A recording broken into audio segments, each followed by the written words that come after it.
Ayan na po yung barangay council natin sa pangunguna po ng mabutihin nating ama na si Morgan A.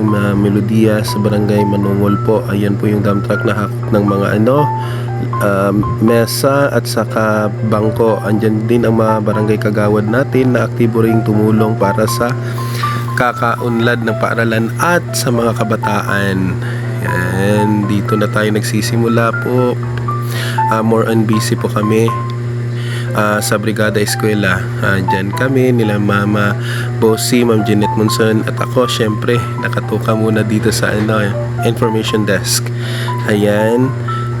Pagkatapos ay nandito yung classmate ni Helen, nagpa-enroll sa kanyang anak.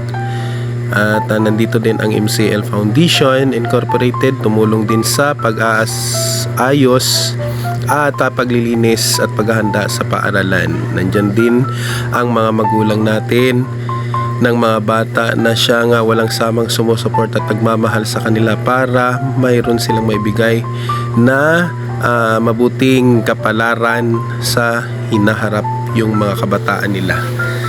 Alright, ito yung maraming salamat po Barangay Council headed by Kapitan Ninong Morgan Ayag Melodias. Ayan, napaka-aktibo po nila. Maraming salamat po. At dito rin po, nanalo po sa bidding si Ma'am Paustor. Congratulations po, Ma'am Paustor. Sana mabusog mo kami lagi.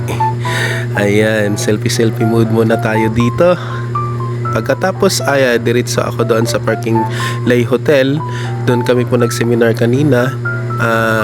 Ang nag-sponsor po nito ay ang DNR Region 12. Ayan, yung mga kasamahan ko mga guro po, kunti lang kami dyan kasi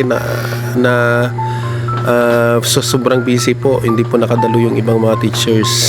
So yan po yung pinag-aralan namin kung paano itatapon sa tamang tapunan yung mga basura natin. Pinag-aralan namin kung paano kaya ito ma-integrate sa klase. Pagkatapos nun ay nananghalian kami. Ayan po. Yan, selfie muna ako dyan kasi mabusog na naman kami. Alright, mabuti na lang may dumating na kasamaan ko galing sa District 2. Ayan, nagsama kami ng kapatid ko dito. Hindi naasahan po pero nagsama kami dito sa isang seminar po. Napakaganda po dito. Yan si Brother Elmar ko.